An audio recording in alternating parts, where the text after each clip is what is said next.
Je m'appelle Seizuma, j'ai 21 ans et ça fait 8 ans que je fais du beatbox. Keep the groove.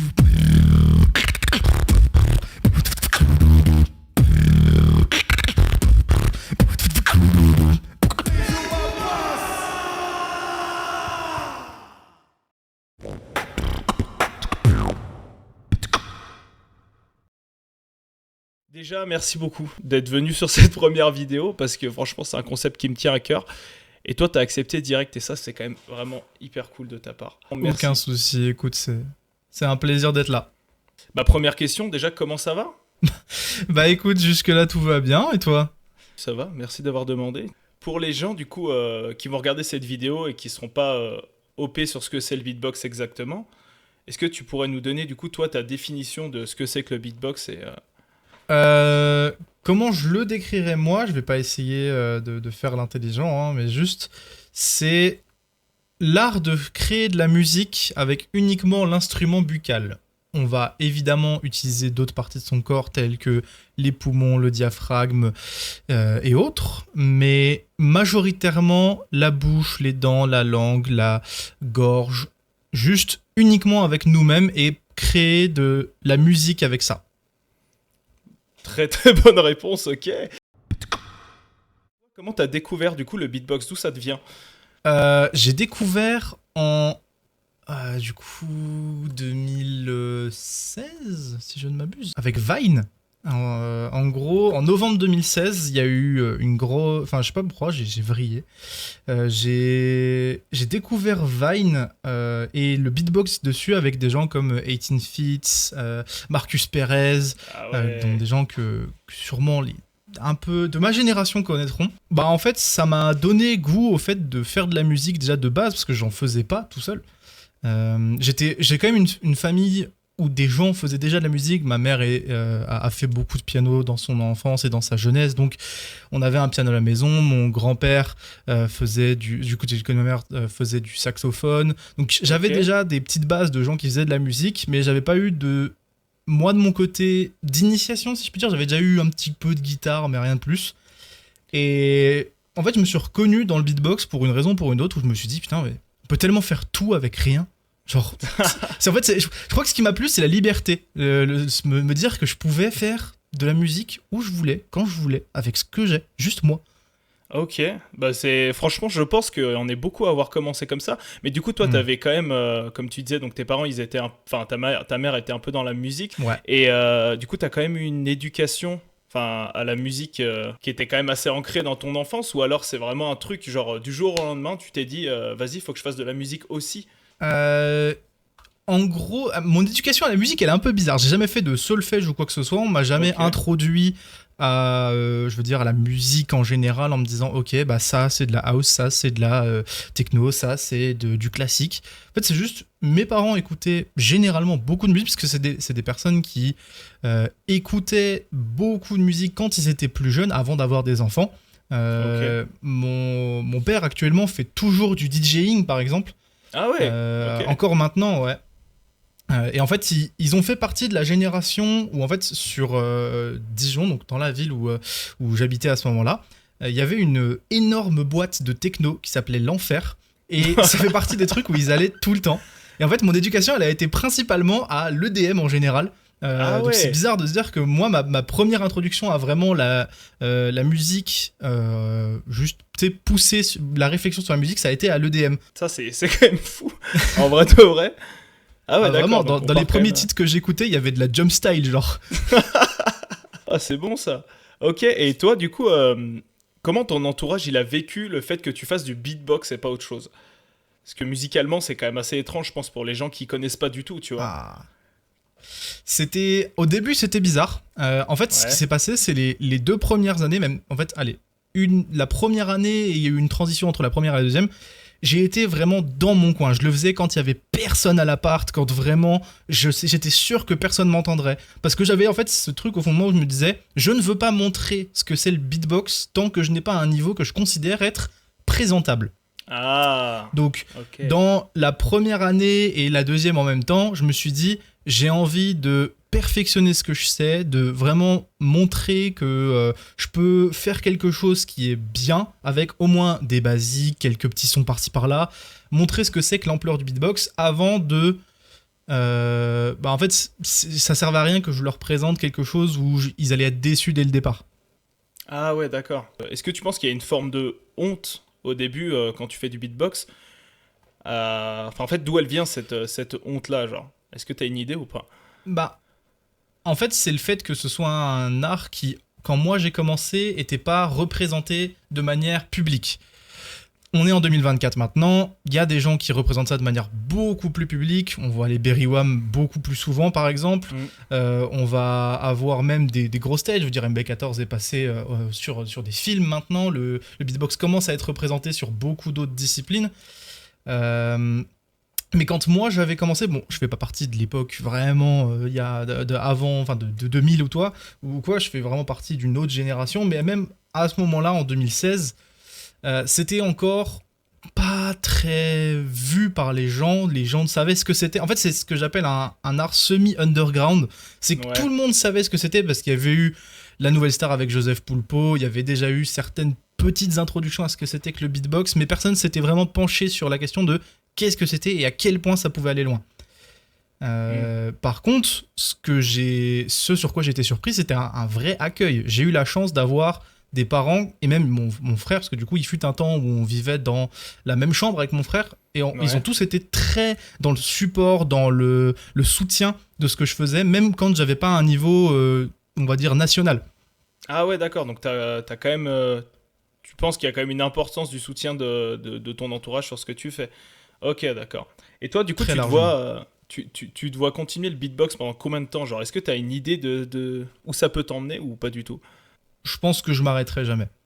Ah ouais. En étant honnête, en fait. Je vois pas... En fait, c'est comme n'importe quelle discipline, tu la quittes jamais vraiment. Il y aura toujours un moment où tu vas juste te tourner vers d'autres moyens d'être dans la discipline. Je veux dire, tu vois plus des failles à bras en plein milieu de la scène, pour autant, tu le vois beaucoup dans les événements. En fait, il va y arriver un moment où je vais juste profiter de la discipline et ne plus être sur le devant de la scène. C'est ce qui va se passer. D'accord. Et tu te verrais pas, toi, organiser des choses peut-être pour le beatbox ou tu veux quand même rester plutôt dans le public, ouais?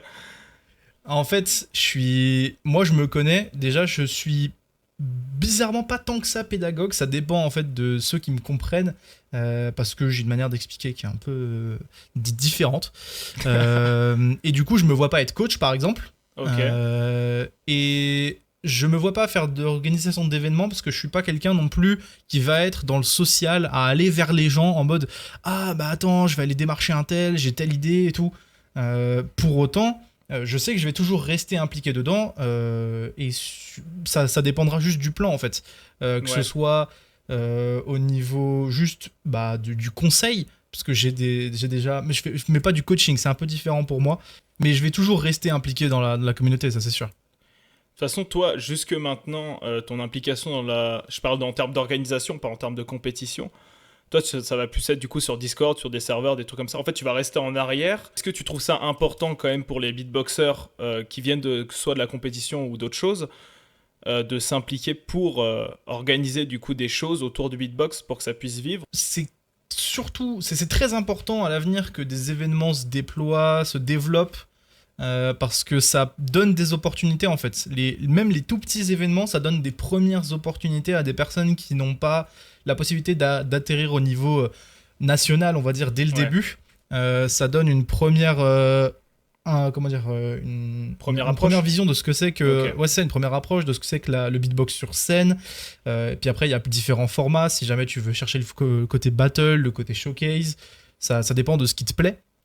Mais c'est évidemment important qu'il y ait des personnes qui créent des événements. Discord, c'est une première étape, on va dire, pour commencer à montrer son beatbox à d'autres personnes.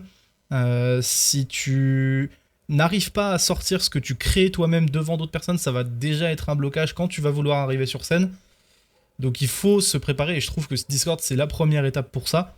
Maintenant, à l'avenir, je sais que si on a plus d'événements vraiment en réel, ce sera vraiment le plus important. C'est là où tu te forges une première expérience, c'est là où tu vois ce qui marche sur scène, ce qui marche pas, qu'est-ce qui a changé, parce qu'on se rappelle que sur scène, on ne fait pas que t'écouter, on te regarde aussi. Et c'est quelque chose qu'on ne comprend pas dès le début, parce qu'on se dit « Ah, mais ce que j'ai fait, c'était super. » Oui, mais sauf que t'es un plot qui a pas bougé de ton 2 mètres carrés. Tu vois, et ça fait mal à entendre dès le début, et surtout quand tu le revois après, tu fais « Ah bah oui, je comprends. » Mais il faut se revoir une première fois. Tu te les as pris, ces commentaires de ta présence scénique? Ah oui. Ouais. On se laissait tous pris un peu dans la gueule.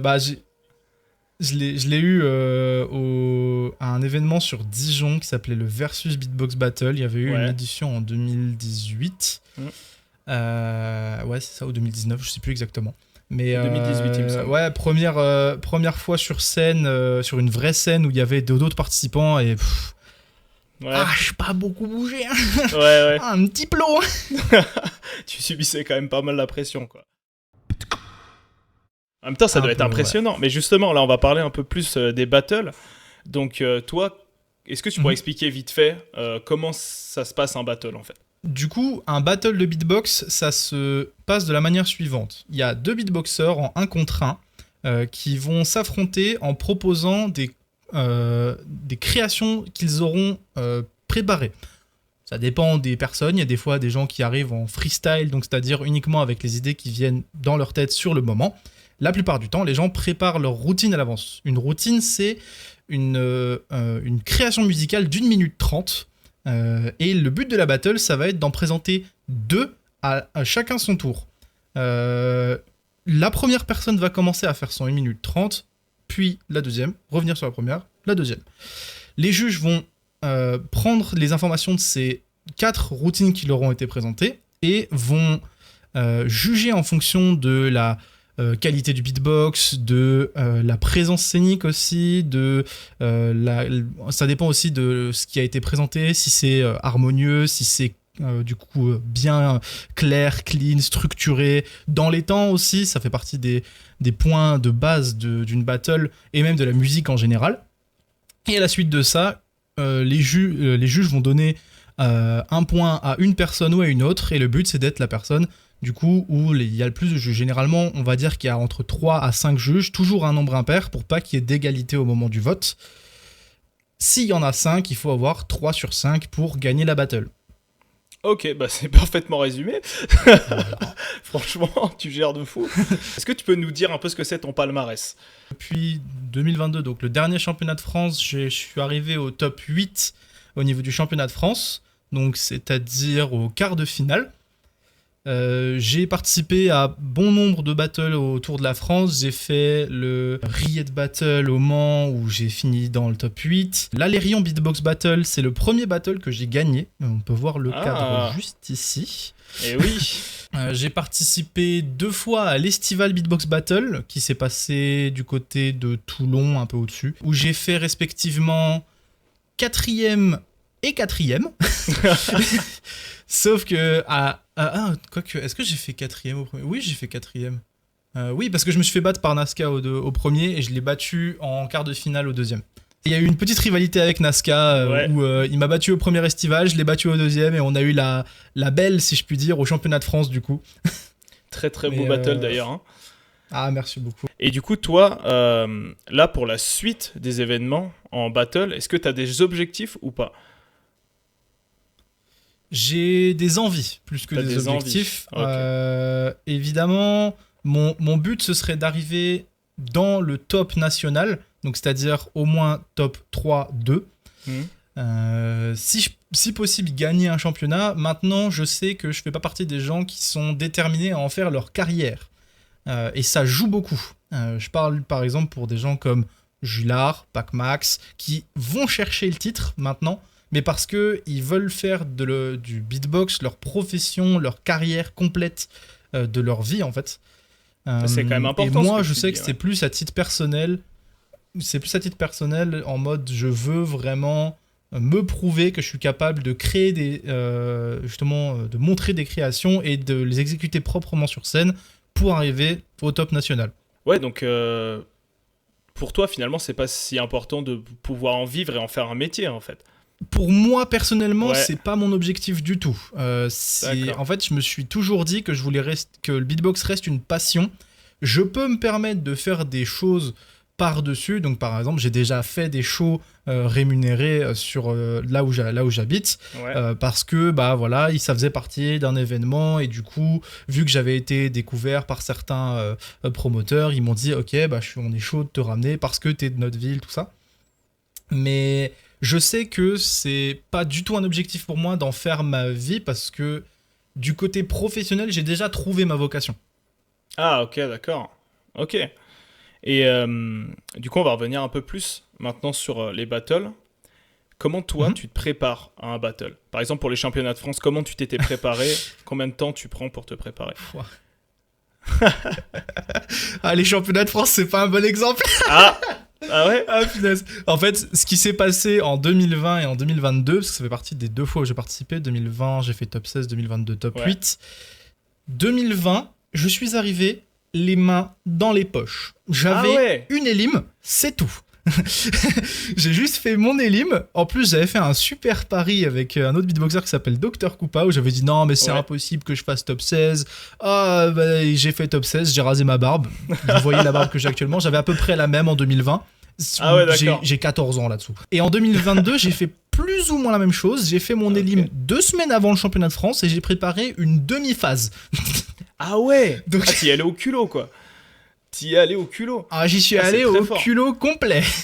Ah ouais! En fait, Ok. ma préparation au battle, elle est que très récente. Ça date du Riot Beatbox Battle au Mans. Parce que j'avais pris du coaching avec Pac-Max, je peux le dire. Ouais. Ah oui, bah oui, bien sûr. Et en fait, je suis pas quelqu'un de très organisé dans mon beatbox. Je fais partie des gens qui freestyle beaucoup et où les idées, en fait, je les travaille en amont et j'ai ce qu'on appelle des pièces de puzzle, des petits bouts de phase que je connais, dont je me rappelle, où je me dis, ok, ça c'est sympa, ça sonne bien, ça sonne fort, ça sonne clair, c'est harmonieux, peu importe. Et je me dis, ok, ben là, je compte tel adversaire, je peux faire tel type de rythme, tel type de bout de puzzle, et je vais essayer de les amener sur le moment, tout en réagissant à ce qui se passe en face de moi. Le problème ouais. de cette technique-là, c'est que tu t'exposes au fait d'être trop dans ta tête, en fait. Parce que du coup, tu réfléchis à ce que tu dois faire pour après, plutôt que d'être en plein milieu de la battle et de montrer justement ton corps, d'être dans la battle en fait, pas dans ton beatbox. Ah ouais, d'accord. Ouais, du coup, tu parles un peu plus de présence scénique, du coup, parce que c'est hyper important dans un battle. Mais toi, du coup, pour toi, qu'est-ce qui fait un bon battle, genre? C'est quoi les éléments d'un bon battle? Genre un battle où je me dis là c'était vraiment bon des deux côtés. Genre. Ouais, Premièrement, va y avoir l'exécution sur scène. Si tu vois aucun problème au niveau du beatbox, que chaque son sonne là où il devrait être, bien, clean, fort, il y a des bonnes dynamiques, il y a des bonnes redescentes, tu ressens la pression en fait, Ouais. où tu vois que les deux beatboxers ont un niveau qui est assez haut et surtout égal, où tu te dis, bah ok, mais même s'ils n'ont pas des styles similaires, je veux dire, même s'il y en a un qui est plus dans la mélodie, dans la finesse, et t'en as d'autres qui est un peu plus dans le bourrinage, tu peux trouver ton bonheur dans les deux en même temps, et c'est à ce moment-là où tu te dis, ok, là déjà il y a un step.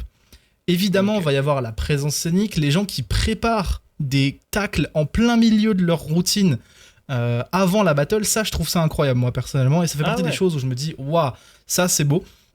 Par exemple, c'est Dr Koopa qui faisait beaucoup ça, bon, inspiré de Bookie Blanco, de Hutch aussi avant. Des gens qui vraiment préparent à l'avance des tacles sur certains beatboxers, que ce soit des tacles audio en mode vraiment du beatbox pur, ou même juste des petites piques par-ci par-là, vraiment en parlant. Moi, ça prouve d'une surpréparation, en plus juste de la routine en elle-même. C'est qu'il s'est préparé pour des adversaires. Et Ouais, donc. là, en plus du niveau de beatbox pur, il y a une préparation à la scène. Et là, c'est différent. Là, on commence à atteindre un step où vraiment, c'est des gens qui se sont préparés à battle, pas juste à performer leur routine. D'accord. Ah ouais, d'accord. Et toi, du coup, comme tu disais, c'est pas trop ton truc à toi de préparer tout ça. Toi, t'es plus en mode on y va, on donne tout et puis on voit ce qui se passe, quoi. C'était ma mentalité jusqu'à Ouais. récemment. J'essaye Ouais. de me préparer beaucoup plus maintenant parce que je veux arriver à faire enfin, je veux arriver à atteindre un niveau national plus haut que je n'ai actuellement. Par exemple, mon prochain objectif, ce serait d'arriver dans le top 4 parce que j'ai fait Hmm. top 16, top 8, pourquoi pas aller Ouais, tu top vas- 4 maintenant. Ok. C'est ça, on prend les échelles, C'est les bon, escaliers. ça. Et toi, du coup, parce que du coup, on va parler un peu plus de ce qui se passe toi quand t'es sur scène, parce que là, on a parlé de ce qu'il y avait autour. Mais toi, quand t'es sur scène, est-ce que t'as un ressenti particulier, genre, est-ce que c'est plutôt positif ou négatif? Parce que tu peux avoir deux types de stress un peu différents. Enfin, j'imagine que tu stresses, mais est-ce que t'es plus en mode la Ouais. niaque et on donne tout, ou alors t'es plus dans la concentration, dans le retrait? En fait, moi, il y a deux stress. Il y a le stress d'avant monter sur scène et le stress Ouais. pendant. Le stress d'avant monter sur scène, il est un peu punitif parce que c'est à partir de ce moment-là où tu vas surconsommer de l'eau, par exemple, et du coup, tu vas t'assécher la bouche. Hmm. C'est dans ces moments-là où il faut vraiment se contrôler, se tempérer.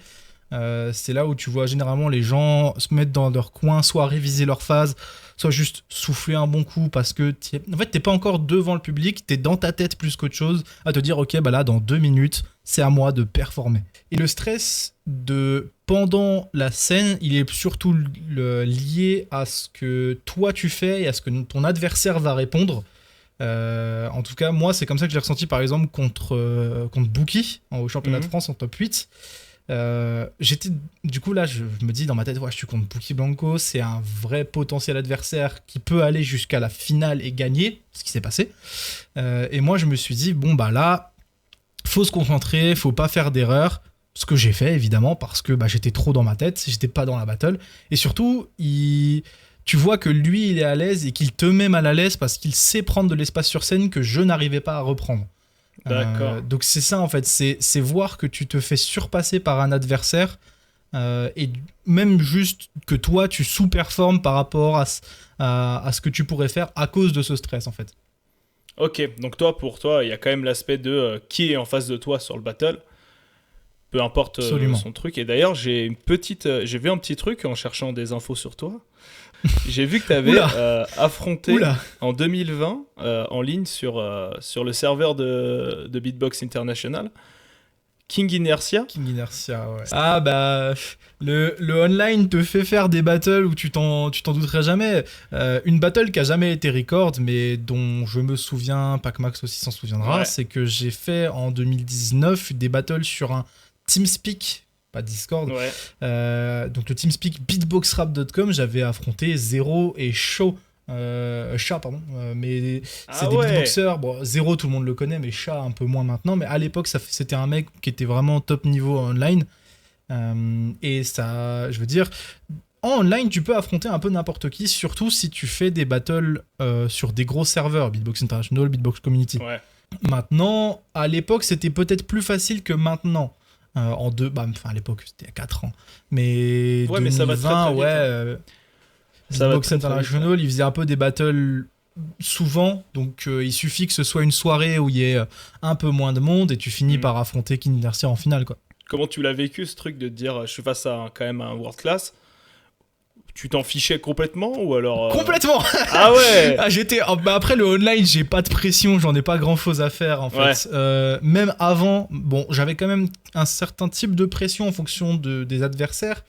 Maintenant, j'étais contre King Inertia. Je me suis dit, il devait être quoi, 2h du matin. J'étais fatigué. Je tombe contre King Inertia à la fin. Je fais, bon, et ben on va faire ce qu'on peut. Et ben franchement, tu t'es quand même bien défendu. Bon, hein. ça s'est juste fini où je les battle, quoi. Ça a été une première expérience sympa. Bah, en vrai, c'est quand même un petit. C'est pas un highlight, peut-être pas dans ta carrière, mais pour toi en tant que beatboxer. Enfin, moi, je sais que si je devais battle Inertia ou quelqu'un d'autre, je serais là en mode ah ouais, c'est cool. Ça fait plaisir. Ouais, quoi. c'est sympa, ouais. On va passer sur la partie, cette fois, technique. Première question, quelle est ta fréquence d'entraînement? elle est un peu aléatoire. Euh, Honnêtement, ma fréquence d'entraînement, vu qu'on a parlé un peu de comment je me préparais au championnat de France, ça dépend de mes motivations. Généralement, la motivation revient après des événements. Genre par exemple, ça c'est revenu après le Florida, c'est Ouais. revenu après le Riad Battle au Mans. Des fois, je me fais des sessions, mais ça dépend plus du fait, est-ce qu'il y a d'autres gens pour s'entraîner avec moi, plutôt que juste moi en général. Sinon, pour parler de quand moi je m'entraîne, c'est tout du long de la semaine, je fais des petits trucs par-ci par-là. Des fois, j'ai une petite idée et du coup, je la recorde sur mon téléphone. Je me dis, ok, ça peut être intéressant. Il peut se passer des fois où pendant 3 heures d'affilée, je vais faire le même pattern parce qu'il est bloqué dans ma tête et je vais le refaire jusqu'à ce qu'il soit pixel perfect. Mais ça peut arriver que pendant, je sais pas, 2 semaines, je beatbox par-ci par-là, mais je cherche pas plus, quoi. Ok, d'accord. Ouais, donc tu te dis pas genre tous les lundis je dois faire ça, tous les mardis je dois faire ça. Je m'appelle pas Nazca. Ça lance. Ok, d'accord. Non, cœur sur lui, cœur sur lui. Ok. Du coup, est-ce que t'as un son signature ou un son préféré que tu kiffes vraiment ajouter? J'ai pas de son signature parce Ouais. que je fais partie des gens qui ont appris beaucoup d'autres sons d'autres gens. Mais dans les sons préférés, moi, il y a plus des petits enchaînements ou des multiplications de sons, si je puis dire. Récemment, celui qui me fait le plus kiffer, va y avoir ça. Donc, qui est un des petits trucs que je kiffe faire et que je kiffe utiliser à l'intérieur. En fait, je sais pas, c'est revenu avec l'aspiration de Blackroll, qui l'utilise Ouais. quand même pas mal, ou en tout cas sous une autre forme. Si on revient un peu en arrière dans les sons préférés, il y a vraiment la base de Rayoul. Bon, il y a évidemment tout le monde n'a pas trouvé de nom. Il y a eu la Smile Bass avec celle de Villain, mais c'est celle-là du coup. Fameuse.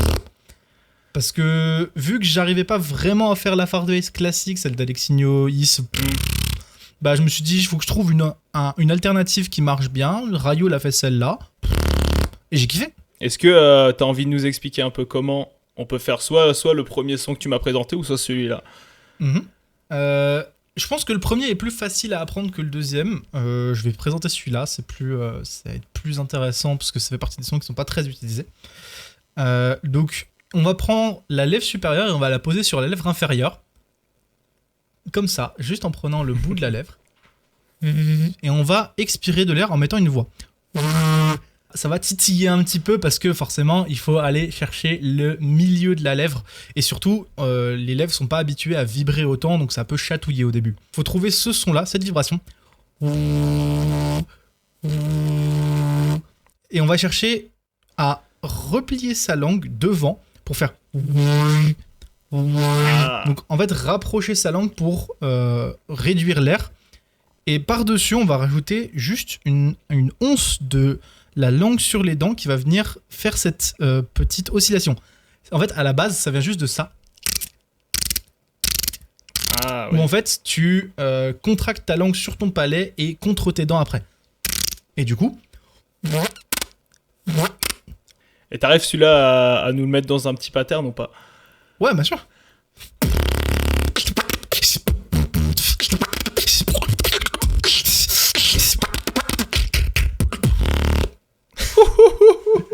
Il est chaud.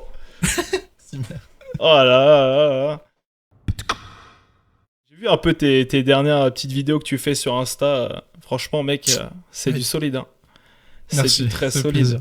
Est-ce qu'il y a un son, toi, en particulier, qui a été hyper dur à apprendre, tu vois? On parle souvent du Liprol comme le son le plus dur, machin. Mais toi, Ouais. c'est quoi ton... Ah, il y en a un, ton il monstre. m'a vraiment, il m'a saoulé sur le long terme. Pour moi, le son le plus compliqué, ça a été pour moi la polyphonie d'Akinde, de Stitch, du coup, récemment. En fait, je l'ai découvert en 2018 sur la scène du championnat de France contre Ouais. Epoch. Il avait fait puis même non, le pire c'était contre Synopsis. Il a fait une de ses routines qui m'avait vraiment transcendé, où il l'utilisait. Et j'ai vraiment, au début, au moment où il l'a faite, j'étais là, waouh, c'est incroyable. Et putain, pendant peut-être 2-3 ans, j'ai essayé, rien. Ah ouais. En plus, vraiment, à la base, à cette époque-là, 2018, 2019, tout ça, il y avait eu Shogo qui était arrivé. Ouais.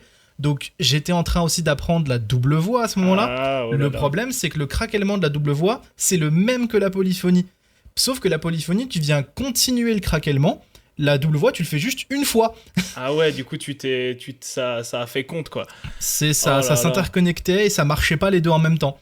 Et du coup, ce qui s'est passé, c'est qu'il y a un moment, j'avais la double voix, pas la polyphonie. Et de l'autre côté, maintenant, j'ai la polyphonie, plus la double voix. Oh non. Et ça donne quoi ce son, du coup, là? T'arriverais à le faire Oh là là là là. Voilà. Oh là là, il est incroyable. Mec, il est parfait. Elle est mieux. Ouais. Je l'aime bien. Bah, elle claque, hein. Franchement, elle claque, hein. Donc toi, le son le plus compliqué, on l'a vu. Maintenant, il y a un autre problème que des gens ont de naissance et que d'autres n'ont pas. C'est le problème de la rythmique. Est-ce que toi, t'as eu des soucis avec la rythmique ou pas? C'était, et ça l'est toujours, un running gag sur mon beatbox. Pendant des années, on me l'a répété que j'étais pas dans les temps. Et même maintenant, tu regardes le réel que j'ai fait il y a pas longtemps, il y a des erreurs de temps. Parce que je fais partie des gens où, même quand je freestyle, enfin surtout quand je freestyle, je me perds dans les temps. Il faut que je sois, genre que je fasse ma routine de A à Z carré, il faut que je sois au courant de tout ce qui va se passer, sinon je me perds dans les temps. Ah ouais. Et en fait, ce qui s'est passé, c'est pendant la deuxième édition du Versus Beatbox Battle, j'ai été invité directement à faire un top 8 et pas à faire des éliminations. J'ai battle en quart de finale un gars qui s'appelait Tony. Big up à toi si tu regardes, parce que ce gars est disparu depuis quelques temps maintenant. Peut-être qu'on va le retrouver. J'ai gagné cette battle, je me suis retrouvé en demi-finale contre Synopsis et j'ai perdu, et je me suis retrouvé en petite finale contre Sylar où j'ai perdu aussi. Et en fait, ce qui s'est passé à ce moment-là, c'est que l'organisateur est venu vers moi et il a fait et on donne quand même un cadeau au quatrième. Il est pas en laisse, il nous a vraiment préparé quelque chose d'intéressant. On lui offre un métronome. Et le fait que ça tombe sur moi non. après déjà peut-être 2 ans de gens qui me bâchent en mode frère, il faut que tu réalises que t'es pas dans les temps. Et ben mes potes dans le public et tous les autres beatboxers se sont mis à rigoler. Mais j'étais tu mort de rire m'étonnes. aussi en soi. Parce que c'est un running gag et je le prends pas du tout mal. Au contraire, il faut que je sois plus à l'aise sur ça. Mais Est-ce que tu t'en sers aujourd'hui fait de ce que- métronome? je m'en suis servi longtemps et il ne marche plus. Et ce qui s'est passé, c'est qu'entre-temps, j'en ai regagné 2 autres dans 2 autres événements. Et à chaque fois, c'était pas fait exprès que ça tombe sur moi. Et bon, maintenant, heureusement, j'ai la Loop Station qui me permet d'avoir le métronome directement dessus. Mais ouais, j'ai pas la rythmique dans le sang. Eh ben écoute, je t'enverrai un métronome. Là, Ah, si- putain. Donc toi, là, si devant toi, t'avais un débutant dans le beatbox, genre un débutant complet, est-ce qu'il y a un conseil en particulier que tu lui donnerais? Ouais. Travaille tes bases. En fait, on le redit tous, et c'est qu'il y a une raison. C'est que le beatbox, ça reste discipline musicale, et c'est comme n'importe quel instrument. Tu vas pas apprendre à jouer des riffs de guitare très compliqués si tu sais pas ce que c'est qu'un accord. Tu vois, si tu sais pas ce que c'est que jouer avec un pic, jouer avec juste les doigts. En fait, il faut, comme n'importe quelle discipline, apprendre les bases de la discipline pour atteindre un niveau juste respectable, en fait. Où tu vas commencer à faire quelque chose de compréhensible, ne serait-ce que pour toi et pour les autres. Par contre, faut pas non plus se restreindre. Ce que je veux dire par là, c'est tu dois apprendre les bases en premier. Par contre, si tu as envie d'apprendre le liprol, libre à toi. Je veux dire, tu peux apprendre ce que tu veux. Par contre, il faut être bien au courant du fait que si tu apprends le liprol, tu vas avoir du mal à l'utiliser si tu n'as pas ne serait-ce que des bases, des bases vraiment solides. Par exemple, le PTK. Aïe, aïe, aïe, aïe, aïe, aïe, aïe. Tu sais quoi, cet extrait-là, je vais le couper et je vais le montrer à mes élèves. Parce que je te Vas-y, jure hein. que je leur dis tout le temps une phrase, c'est qu'il faut apprendre à marcher avant de savoir courir. C'est Parce très qu'eux, vrai. ils sont là, ils reviennent dans le cours en mode « Ouais, je sais faire du liprol. » Ouais, c'est cool. Mais C'est derrière, compliqué il faut savoir de t'en les servir utiliser aussi. si t'as pas les bases, hein, vraiment. On va passer sur la partie 4, du coup, qui est la partie inspiration et objectif. Même Ok. si les objectifs, on en a déjà parlé, on va plus parler du coup d'inspiration. Ouais. Est-ce que toi, tu as un artiste, un beatboxer ou autre qui te transcende, en gros, de qui tu t'inspires? En fait, je pense qu'il y a eu plusieurs types d'inspirations différentes. Ça a été majoritairement du beatbox, je pense. Mhm. parce que, comme j'ai dit, ma découverte de la musique, elle s'est faite au travers de ma découverte du beatbox. Je pense qu'au tout début, les personnes qui m'ont vraiment influencé, ça a été les premiers beatboxers que j'ai écoutés. Donc il y a eu les beatboxers sur Vine avec 18 Feet, Marcus Perez. À la suite de ça, les beatboxers qui m'ont le plus influencé, je pense que c'est les beatboxers avec lesquels j'ai travaillé, en fait, avec lesquels j'ai progressé. Je peux citer 2-3 noms. Le nom, je pense, le plus principal, ça va être Dr. Koopa. Ouais. C'est mon mate de toujours, j'ai tout le temps beatboxé avec lui. Il fut une période où on beatboxait tellement tout le temps que pendant 6 mois d'affilée, tous les soirs, on a fait une battle l'un contre l'autre. 6 mois 6 mois de battle. 6 vrais mois d'affilée, en fait. Waouh. Ah ouais. Ouais. Mais en fait, c'est parce que ça fait partie de la période où moi j'étais encore en cours. Lui, il était du coup vraiment disponible pour faire des battles le soir. Et du coup, on avait une vraie... C'était même pas de la rivalité, c'était juste... On voulait progresser, du coup, on savait que d'un jour à l'autre, il fallait revenir avec un nouveau truc parce que... Surtout que moi, je faisais partie des gens chiants qui apprenaient très rapidement les choses des autres. Et je le fais toujours maintenant. Bah oui, du coup, il savait que si il se dépassait pas, j'allais avoir pour le jour d'après ce qu'il a fait le jour d'avant. C'était fini, ouais, en fait. Donc c'était finalement un duo qui était... Vous êtes tous les deux poussés vers le haut, en fait. Okay. Ouais, vraiment. Mais du coup, ouais, dans ce groupe-là, il y avait aussi DM & Bass, vraiment. Il y avait Rakan, Shiki. Je drop des noms, justement, de personnes avec qui j'ai vraiment grandi dans le beatbox. Va y avoir, de manière évidente, Pac Max. Ça a été, je pense, une des personnes qui m'a le plus mentoré, tutoré, on va dire, dans le début de mon beatbox. Plus récemment, il y a eu Julard, qui est monté en puissance très très rapidement sur pas beaucoup de temps. Pareil, il fait partie des gens qui apprennent très vite et qui savent s'adapter. Une vraie idole, un mec sur lequel ça fait déjà des années où je le suis et où je me dis, c'est vraiment pour moi la complétion de beatbox, ça va être Collapse. Ça se ressent dans la plupart de mon beatbox et dans de ce qui m'inspire. C'est vraiment la personne le beatboxer top niveau où je m'identifie le plus. Ok, ça a dû te faire quelque chose quand il a gagné les GBB. Du coup. Mais vraiment, très clairement. Ah ouais, d'accord, ok. Et du coup, là j'ai une question, je sais pas si tu vas y répondre direct ou pas du coup, mais si tu devais faire un duo avec un beatboxer, ça serait qui? Ah là, cette question qui a déjà une réponse prédéfinie, j'ai envie de dire. Mais en fait, il s'est passé un moment où je voulais faire un duo avec une personne, au hasard, Dr. Koopa. En fait, on a eu une petite motivation, on s'est dit en vrai, ça peut se faire. Finalement, on habitait vraiment beaucoup trop loin et on n'avait pas du tout la possibilité financièrement en fait de se rejoindre et de participer, de vraiment s'impliquer dans les duos. Maintenant, je pense que ce serait toujours la personne la plus adaptée parce qu'on comprend. Je pense que c'est la personne qui comprend le mieux mon beatbox et moi, je pense être la personne qui comprend le mieux son beatbox. Je me donne pas non plus je me jette pas des fleurs non plus, mais c'est juste que je connais quand même vraiment beaucoup son beatbox depuis longtemps maintenant et je pense qu'on s'est tellement tiré vers le haut qu'un duo est faisable. Maintenant, c'est juste qu'on a plus... Moi, j'ai plus actuellement l'envie d'en faire un. Je veux me concentrer sur mon beatbox solo avant d'essayer d'autres disciplines. Une discipline où je suis quasiment sûr que je n'irai pas, c'est la loop station, parce que moi, la production de musique, c'est pas mon domaine du tout. Je respecte complètement la discipline et je suis impressionné par les gens qui en font.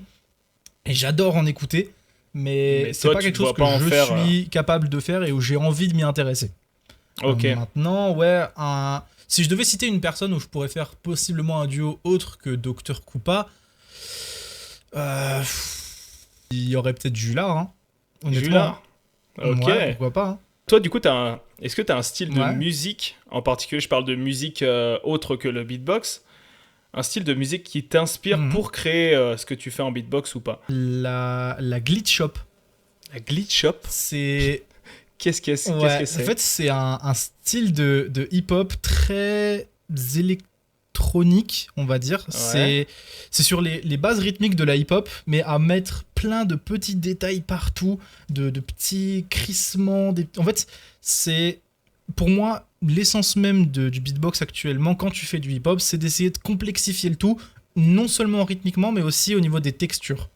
Et la glitch shop, c'est ce qui représente le plus pour moi, parce que tu vas avoir vraiment des trucs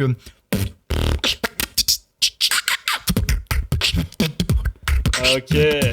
Tu vois, et en fait, t'as plein de petits détails de partout et tout. Et c'est le truc qui me fait kiffer le plus. Et tu conseillerais du coup à des gens d'en écouter peut-être pour progresser, ceux qui sont intéressés Ouais. évidemment, mais... Pourquoi pas, de fou. T'as un artiste En vrai, de vrai. Par exemple, tu vas avoir Koan Sound. Koan espace Sound. Ok. Tu vas avoir alors, Charles the First. Et tu vas avoir, je pense, Mr. Bill. C'est Mr. Bill, trois ok. gros artistes pour moi qui font... Alors, ils font pas uniquement de la glitch shop, ils font aussi d'autres styles, mais c'est des styles qui, moi, m'ont permis de vraiment m'inspirer dans mon beatbox parce qu'il y a plein de petits détails de partout et c'est tellement intéressant. Ok, d'accord. Je pense que ça peut servir ce genre de truc à beaucoup de gens. Et d'ailleurs, même moi, je vais m'y intéresser parce que du coup, je connaissais pas du tout ce style de musique. Après, on va passer au podcast, mais dernière Ouais. question. Du coup, quels sont tes objectifs à court et à long terme, même si tu y as déjà répondu un peu tout à l'heure? Pour reprendre juste les objectifs à court terme, je sais que voilà, du coup, je veux dire sur le très court terme, ça va être de chercher une nouvelle place, une nouvelle marche plus haute sur le championnat de France, Mhm. chercher le top 4. Sur le moyen terme, ça va être de chercher vraiment la finale, voire un titre, pourquoi pas, ou en tout cas faire un mur de cadre ici. Moi, je vis pour les cadres, hein, les gars. Moi, tout ce que je veux gagner, je m'en fous. Je veux pas une nouvelle loop station, je veux un cadre. Un cas- Vraiment. Même s'il y a écrit dernier, tu sens le cul, je veux le cadre. Vraiment. Et sur le plus long terme, en fait, j'ai envie d'aider les gens à mieux travailler leur beatbox autrement que par le coaching. Un des trucs sur lesquels j'ai travaillé récemment, c'est pas encore fini, mais ça devrait arriver un jour, c'est que, vu que, en fait, dans mon travail, je vais sortir un tout petit peu du beatbox, je suis développeur.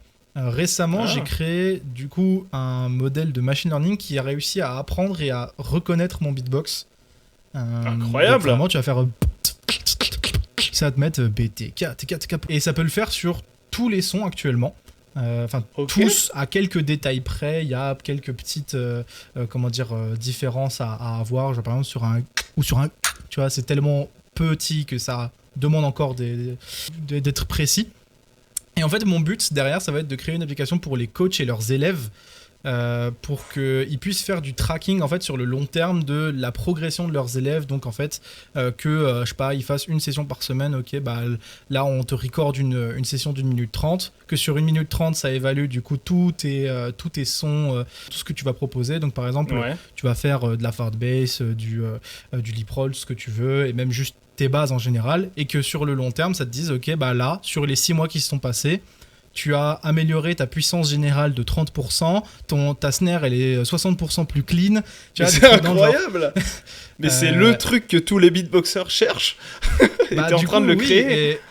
Et c'est pour l'instant l'idée elle est là. J'essaye de le faire. Bon, c'est compliqué parce que je suis tout seul, je suis pas un expert dans le domaine non plus, donc j'apprends en même temps que je crée. Ouais. Mais ouais, ce serait le but. Je pense que ça peut être intéressant. Maintenant, moi j'en ai un peu... je fais ce que je peux avec ce que j'ai, et des fois faut être honnête, hein, tu vois, il y a des fois pendant 3 mois je touche plus le projet parce que bien sûr. j'ai d'autres choses à faire, je fais ma vie, c'est un truc que je fais par moi-même, mais je pense que ça pourrait être vraiment intéressant, et c'est comme ça que je me vois progresser dans le beatbox derrière. C'est toujours avoir un impact sur la vie des beatboxers sans être exposé en fait complètement. Par exemple, s'il y a des... Justement, en fait, c'est là où je me dis que je peux tellement allier mon travail avec ma passion, c'est qu'il va y avoir de plus en plus de choses où ça pourra être utile de mixer, justement, ne serait-ce que juste du développement avec du beatbox, parce que la musique a besoin d'être poussée encore plus loin, et il n'y a aucun monde où on se fera prendre notre discipline par de l'intelligence artificielle, parce que la création musicale, c'est quelque chose qui nous est propre et qui a besoin d'être humanisé en fait. Et c'est faisable à l'avenir que je devienne une personne qui créera des possibilités pour les beatboxers d'évoluer d'une autre manière qu'on évolue actuellement, c'est-à-dire uniquement du bouche à bouche. Tu vois. En fait, tu veux essayer de faire passer le beatbox dans une nouvelle ère aussi, tu vois, d'un côté. Enfin, tu veux contribuer à ça, en tout cas. Absolument. Mais c'est incroyable comme projet, mec. Vraiment, il est fou, ce projet. Merci, c'est un plaisir. Va au bout de ce projet, c'est dingue. Je crédite quand même les personnes qui m'ont aidé jusque-là, Vas-y. Big Ben, Bronix, voilà, c'est des gens qui m'ont qui m'ont aidé à brainstorm justement clairement toutes les idées. C'est des gens qui sont très impliqués dans l'évolution de la communauté, donc big up à eux. Eh ben, écoute, on va passer au podcast, à notre petite discussion plus ouverte, Vas-y, avec du coup le sujet du jour. Comment se porte la communauté beatbox en France? Je crois Ouah. que tu as des choses à dire sur le sujet. il va s'en Et passer j'en ai des choses. quelques-unes aussi. Ah ouais. Toi déjà, ton Ok. avis là-dessus, c'est quoi? Vas-y. Ouvre-nous. En fait, qu'est-ce qui se passe dans la communauté beatbox en France? Il se Mm. passe quand même beaucoup de choses en bien et en un peu moins bien. C'est un peu pondéré, j'ai envie de dire. Ouais, mais après... Pour parler des choses qui se passent de bien, c'est qu'il y a de plus en plus de beatboxers et il y a surtout un renouveau de génération. Ouais, ça, c'est Actuellement, on voit beaucoup plus de personnes sur le devant de la scène qui n'étaient pas là il y a 5 ans en fait. Ouais. Ça se popularise de fou furieux. Il y a des gens qui viennent de tout horizon. Par exemple, il y a de plus en plus de loopers qui se font uniquement de la loop, qui ne viennent pas du beatbox à la base. Et Ouais. en vrai, je trouve que c'est une bonne chose parce que ça veut dire que c'est des personnes qui viennent juste chercher une nouvelle discipline sans avoir à s'intéresser à la première à la base. Ça peut amener à de nouvelles choses et j'ai hâte de découvrir ce qui va se passer, mais je sais que c'est quelque chose qui est en train de se faire maintenant où la plupart des nouveaux loopers, c'est pas des beatboxers en fait, c'est juste des gens qui apprennent la base de la rythmique pour faire une rythmique sur une loop Ouais. et c'est tout ce dont ils ont besoin. Ouais, mais finalement, est-ce que c'est pas... Enfin, en vrai... En fait, celle-là, ça part sur un autre débat, mais est-ce que le beatbox et la loop, c'est toujours corrélé? Pour moi, en vrai, il y a toujours l'essence Il y a du toujours beatbox un lien. Il y a Ah oui, toujours un voilà, lien c'est ça. évident. Maintenant, c'est juste que ça devient de plus en plus des disciplines différentes. Ouais.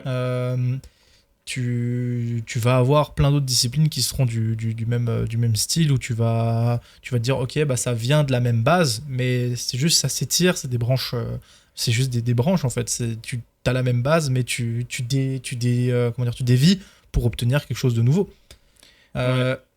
Mais pour repartir sur le statut de la communauté beatbox, là le problème que j'y vois récemment, c'est le manque d'événements récurrents. Ouais, Beaucoup de je suis gens d'accord avec ont toi. pas beaucoup envie de créer des événements, de s'organiser justement pour en faire. Maintenant, le pourquoi du comment, je sais pas exactement. C'est juste qu'il y a peut-être un manque d'organisateurs en soi. Je pense qu'il y a un manque général de la part des beatboxers. À mon avis, il y a vraiment deux types de beatboxers. En gros, c'est ceux qui font partie de la compétition, qui vont faire que ça, et Mhm. leur objectif, c'est de pouvoir derrière développer à fond leur truc, ce qui est complètement Ouais. respectable, pardon. Et de l'autre côté, il va y avoir la communauté peut-être un peu plus silencieuse, qu'on voit Ouais. moins. Mais je Qui pense écoute, que en fait. c'est de ce côté-là, je pense qu'on peut essayer d'aller... En fait, je pense qu'il y a un lien à faire entre les deux, tu vois. Oui, Parce que je trouve qu'il y a quand même une barrière, et surtout le problème du beatbox, c'est que même à l'heure actuelle, c'est quand même pas hyper représenté. Et ça clairement. manque, je trouve que ça manque sur les réseaux qu'il se passe des choses. Ah, clairement. Ça Ça manque fait tellement. partie des choses qui m'exaspèrent. Ouais. C'est le fait du manque de communication sur les événements avant et même après. Actuellement, bah, en tout cas en France, des événements qui font de la vraie com et qui, par exemple, popularisent l'événement avant, qui font des posts Insta, tout ça, qui vont chercher à ce que les participants repostent tout ça, des gens qui font des belles vidéos, des beaux audios justement pour l'événement, et où derrière ils font ne serait-ce que juste du repost de vidéos Ouais. YouTube, des shorts, des formats courts pour que les gens puissent regarder, des réels Insta, des TikTok, tout ça, il y en a pas en Il y fait, en a pas. honnêtement. Il y en Et a très peu, ouais. Il y en a très je peu. peux être d'accord sur le fait que le bel audio, la belle vidéo, c'est compliqué parce que ça demande une équipe technique, ça demande des gens qui sont professionnels sur le milieu. Maintenant, faire du mixing, tu peux trouver des gens comme Nazca qui en font récemment justement pour des événements où du coup tu peux obtenir vraiment du mixing propre. Il y a Mini aussi qui en fait. La vidéo, bon évidemment c'est je pense le point le plus compliqué, mais même ne serait-ce que juste la communication avant-après, t'as pas besoin d'être un expert en réseaux sociaux pour faire un post Insta et pour faire un réel justement ou un TikTok, peu importe. Genre là, sur ce point-là, je pense que n'importe quel événement serait capable de le faire s'il le voulait vraiment. Ouais, il y a un step à passer quelque part, tu vois. Moi actuellement, qui suis sur l'organisation d'un event, tu vois, comme je t'en avais déjà parlé, mais ça, je le mets entre parenthèses, petite surprise. Oh. Mais du coup, je vois qu'est-ce que ça implique et c'est quand même assez compliqué. Moi, j'ai la chance d'avoir toute une asso avec moi, tu vois, avec laquelle je travaille de fou là-dessus. Nous, notre combat de notre côté, c'est de développer le street art en général dans la vallée où on est, parce que c'est un endroit un peu paumé, tu vois. Mais du coup, en bossant là-dessus, je me rends compte à quel point, quand t'es pas habitué à être dans la communauté active, en gros, du beatbox, c'est dur d'aller chercher les autres. Tu sais, il y a ce truc-là d'avoir peur d'aller parler aux autres, d'avoir peur de tout ça. Et je pense que Discord, c'est un moyen qui est génial pour ça. Absolument. Mais c'est aussi un moyen qui est pas top pour ça. En fait, je trouve qu'il y a un... Ouais. C'est compliqué. C'est très compliqué parce que si t'es pas impliqué dans la communauté Discord, c'est-à-dire si on te voit pas de manière récurrente, tout ça, aller DM des personnes qui sont, je sais pas, d'un niveau national pour participer, pour juger, c'est pas forcément facile. Pour autant, il y a quand même des gens qui sont beaucoup plus accessibles que d'autres. Je parle notamment de la nouvelle génération de beatboxers qu'on a maintenant. Si là, on va rapidement sur les serveurs qu'on a, tu peux très bien DM, je pense, Julard, Padbox, Dr Koopa, des gens comme ça, parce qu'ils sont de manière récurrente sur Discord et qui sont dans la génération montante. Maintenant, si tu veux des personnes qui sont déjà dans le top, donc on va parler là, de, je sais pas, par exemple, Pacmax, Booksy Blanco, Synopsis, on peut monter encore plus haut avec Alexinho, Alem, Saro, et là, c'est des personnes qui peuvent être sur Discord, mais c'est tellement aléatoire que c'est pas un endroit où tu pourras les contacter, et le problème, c'est que les seuls endroits pour les contacter, ça va être soit des adresses mail de contact, soit des leur DM Insta, mais le problème, c'est que les DM Insta, tu vas vite te faire ghoster en fait. Ouais, c'est ça. Mais je pense qu'il y a un lien qui doit être créé quelque part. Maintenant, c'est compliqué de mettre factuellement le problème, il vient d'où. Mais je pense que là, en ce moment, c'est en train de se diriger vers quelque chose de plus positif. Depuis quelques années, je trouve qu'il y a... Tu sais, le beatbox, il se met peu à peu de plus en plus en avant. Ouais. Et la communauté prend de plus en plus de place. Et parce que moi, je le vois autour de moi, tu vois, dans la bouche de gens qui ne connaissaient pas du tout ça, qui ne savent pas que je suis prof ou quoi que ce soit, tu vois. Juste, le beatbox, ils savent que c'est, tu vois. Ils s'arrêtent pas à biscotte ou petite biscotte, tu vois. Mais tu vois, je trouve qu'il y a quand même quelque chose qui est en train de se passer. Et c'est aussi pour ça, tu vois, que j'ai lancé aussi ce concept, finalement. Ouais, bien sûr. C'est pour essayer... faut vraiment que les gens soient plus au courant de ce qui se passe dans la communauté, des personnes qui y sont impliquées, et même juste en général de comment évolue le beatbox, en fait. Et c'est ça le truc qui est en train de changer actuellement, c'est la vision du beatbox par des gens qui sont non beatboxers. C'est comment le beatbox est représenté, qu'est-ce qui se passe à l'intérieur, et qui devient actuellement les têtes d'affiche. Ouais, parce qu'on voit en plus dernièrement, au-delà des battles et tout ça, tu sais, il y a pas mal de vidéos qui font des buzz de fou, tu vois. Ouais.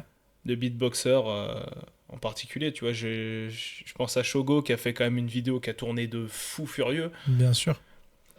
Mais je pense là, tu peux retrouver Dilo, tu vas avoir tous les membres de Yana, donc avec Helium, Tarastanin, Improver, qui font vraiment des productions musicales, même Ozis aussi récemment, Is qui a fait de la production de musique, Collapse, River, tu peux en trouver de plein d'exemples qui commencent à faire vraiment de la production de musique qui cartonne en fait. Ouais, de fou. Mais on peut. Je pense que c'est un peu horrible de dire ça pour un beatboxer. Mais je pense que dans l'oreille du grand public, ça s'assimile plus à de la vraie musique, entre parenthèses, tu vois. C'est très vrai. Enfin, plus accessible à écouter, à mon avis. C'est plus accessible. C'est littéralement ça le terme. Parce que un beatbox de battle et un beatbox produit, c'est Mm. pas du tout le même. Le beatbox produit, il va être, je vais mettre un terme qui sera peut-être pas le bon, mais plus commercial. Ce que je veux dire par là, c'est Ouais, je comprends. beaucoup plus facile à écouter pour des personnes qui ne connaissent pas le beatbox de manière comme nous on la connaît, c'est-à-dire avec ce que c'est qu'un pattern, ce que c'est qu'une snare, tout ça.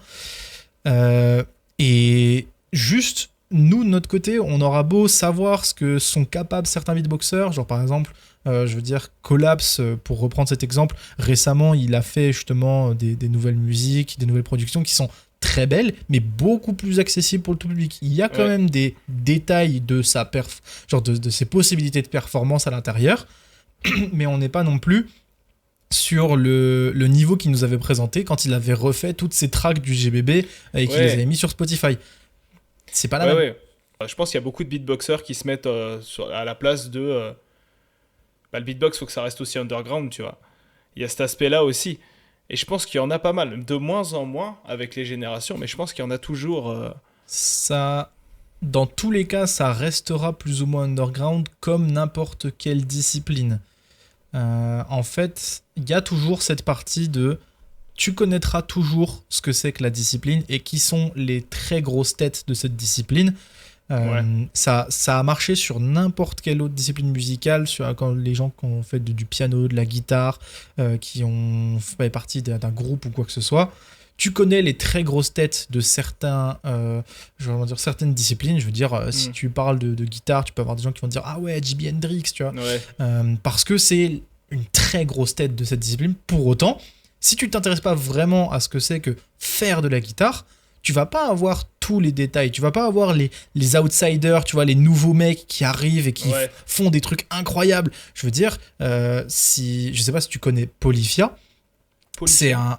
Voilà, bah tu vois, c'est un groupe de musique actuellement qui font vraiment du métal classique, mais avec des vraies vibes récentes, trap et tout, avec de la production vraiment de musique. Et c'est la même chose en fait, c'est des gens qui, à l'intérieur de la communauté des guitaristes, même juste des groupes de métal, en mode tout le monde leur dit ouais, c'est eux les nouveaux, c'est eux incroyables. En dehors de ça, personne ne les connaît. Ouais. Et c'est ce fameux truc de semi-underground pour n'importe quelle catégorie musicale. Tu vas toujours connaître la base de ce que c'est, tu vas toujours connaître les grosses têtes, mais tu sauras pas ce qui se passe réellement à l'intérieur. Et c'est ce qui va se passer avec les beatboxers maintenant. La plupart des gens vont se mettre de plus en plus en avant. Il va y avoir des grosses têtes qui vont ressortir, qui vont faire de plus en plus de grands concerts. Berry Wham en est sorti, du coup, de ce truc. Ils font vraiment plus partie de la scène générale de la musique que plutôt de la scène beatbox. Et c'est pas grave en soi. C'est juste que ça popularise le mouvement, ça popularise la discipline. Maintenant, nous, de notre côté, pour les personnes qui sont à l'intérieur de la communauté, on aura tous la différence en fait avec les gens qui sont...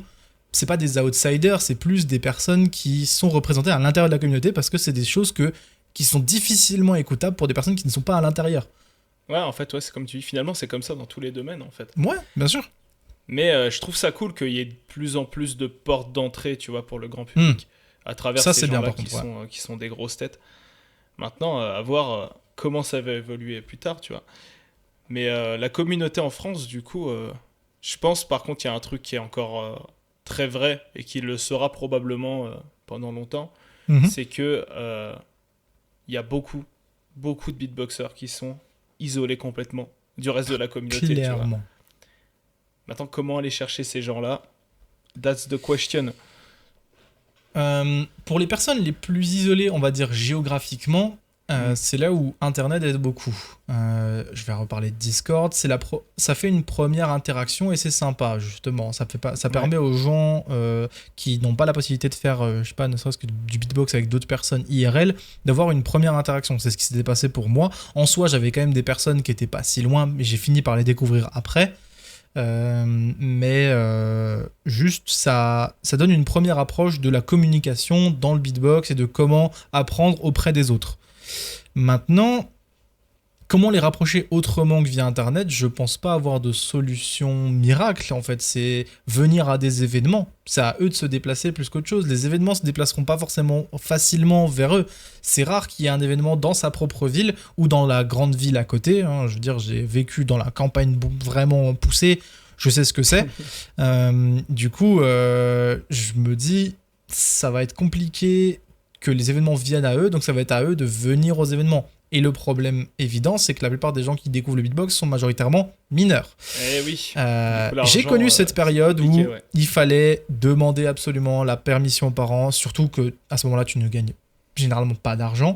Donc c'est financièrement compliqué d'aller à des événements.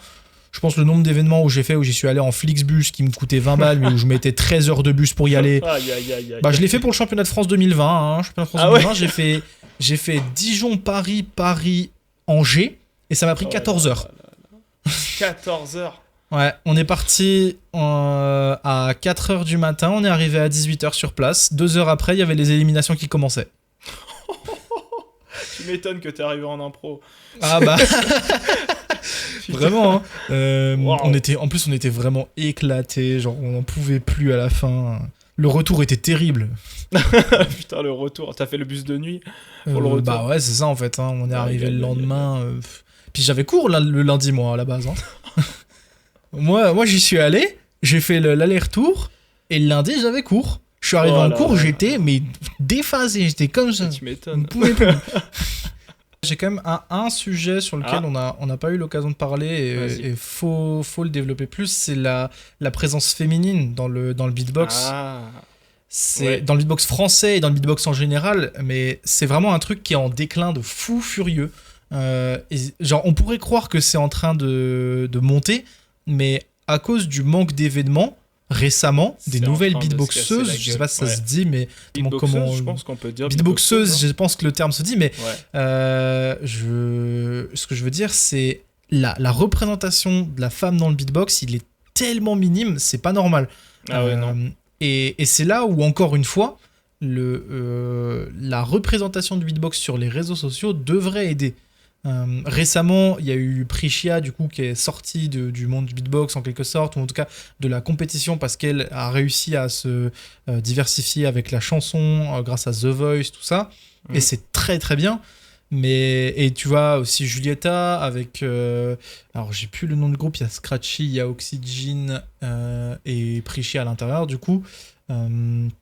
Mais qui se font du coup 2-3 dates, ils ont fait en Corse, sur Paris, tout ça, j'ai suivi un peu. Ouais, j'ai vu un peu mais ce que je veux dire, c'est que la représentation du beatbox féminin... Oh, en plus, je viens de dire une bêtise, Prishia ne se considère pas comme femme.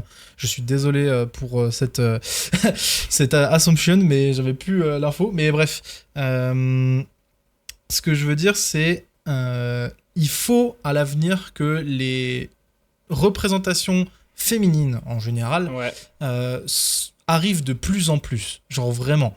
Je suis complètement d'accord, mais je pense qu'il y a un manque. Ouais, mais il y a un vrai manque colossal. Mais colossal. Si on n'a pas d'événement où on laisse les femmes participer, ça va être compliqué. Le problème, c'est que c'est à double tranchant. C'est ce qui s'est passé au championnat de France 2022. Championnat de France 2022, on a ouvert une catégorie solo. Enfin, ils ont ouvert une catégorie solo, tout genre compris. Ce qui s'est passé, c'est que au top 50, il y avait sur 50 personnes, je crois 5 ou 6 femmes, ce qui n'est pas beaucoup. Arrivé au top 16, il n'y en avait plus aucune. Et en fait, tu as envie de te dire, bah ouais, mais elles ont qu'à être meilleures. Mais le problème, c'est que pour être meilleure, il faut qu'elles soient plus représentées. Parce que tu t'identifies généralement beaucoup plus à une personne qui est du même genre que toi. Bah oui, oui, forcément. Donc, je veux pas dire qu'il faut réserver une place pour les femmes dans la catégorie. Je dis juste que selon moi, le fait de rassembler les catégories hommes et femmes, c'est pas encore une solution viable pour la popularisation du beatbox français féminin. Ouais, donc toi, tu serais plus d'avis de dire, en gros, mettre en place une catégorie féminine beaucoup plus présente sur chaque événement, en fait. En fait, c'est ça, c'est. Mais le problème, c'est que c'est la même chose. Il y a un moment, quand tu fais un événement, tu as envie que l'événement il soit vu par des personnes. Donc, tu as envie d'inviter des personnes qui sont sur le devant de la scène déjà. Donc, en fait, c'est un cercle. C'est un cercle. Je comprends aussi les organisateurs à se dire, ouais, bah, on va pas inviter des gens juste pour respecter un quota. Tu vois, ce qui est vraiment la pire chose à faire. Ce que je veux dire, c'est par exemple pour le championnat de France, je suis pas d'accord de la décision de lier les deux. Tout est débattable, hein, je suis pas fermé à l'idée, hein, mais ce que je veux dire, c'est vu qu'actuellement c'est pas encore assez représenté, ça va être compliqué de faire en sorte qu'elles viennent sur le terrain des battles de manière récurrente et où il y ait toujours une représentation. Bah, je pense que c'est en vrai juste une question de vitrine en fait. Il Clairement. manque énormément de femmes mises en avant dans le beatbox. Mm. Mais maintenant, comment le faire, tu vois, moi, chez mes élèves, donc j'ai une douzaine d'élèves, je crois. Attends, je ne dis pas de bêtises, je crois que j'ai 11 élèves. Mhm. Et dans les 11, j'ai 5 filles, tu vois. 5 filles, bien, ça. C'est des petites, tu vois. Et elles m'ont déjà fait ces commentaires-là parce que tu sais, des fois on fait des reviews de vidéos, de machins, de trucs. Bien sûr. Elles m'ont déjà fait ces retours-là de me dire, mais elles sont où en fait les filles, tu vois. Bah Et oui. c'est un vrai problème, tu vois. Et à chaque fois, je sais pas quoi leur répondre. Tout ce que je leur dis, c'est qu'il manque énormément de choses Mm. encore à travailler dans la communauté du beatbox et que elles sont là pour se battre aussi pour ça, tu vois, pour Ouais, c'est rejoindre ça. ce mouvement-là. C'est à la nouvelle génération maintenant de se montrer de plus en plus. Mais c'est aussi à nous d'essayer de faire en sorte que les générations actuelles Mm, puissent être plus représentées pour les prochaines générations. complètement. Ouais. Et Je bah, pense au que, de boulot, toute façon, sur cette question-là, les organisateurs d'événements bien installés et les femmes en général auront beaucoup plus de questions-réponses sur ça, en fait. hein. Ouais. Hum, Et c'est non, bien de relever le truc. Il faut. Je pense que c'est très important d'en parler. Clairement. Et bah, on peut annoncer la fin du premier numéro de PTK, du coup. Clairement. Très très Franchement, belle édition, en tout cas, moi, ça me fait plaisir. bah, ça me fait super plaisir que tu sois venu. Vraiment, c'est Vraiment. génial. Parce que tu as été adorable de A à Z. Tu m'as envoyé tout ce qu'il fallait au bon moment. Ah, Donc franchement, c'est incroyable. Merci beaucoup. Et puis on verra qui sera le prochain. Question. Jules, Ça... je le colle. Ok. Et bah, on peut dire au revoir aux gens. Ouais. Ciao. Merci beaucoup à tous d'avoir regardé. Merci beaucoup et puis à la prochaine. Au plaisir.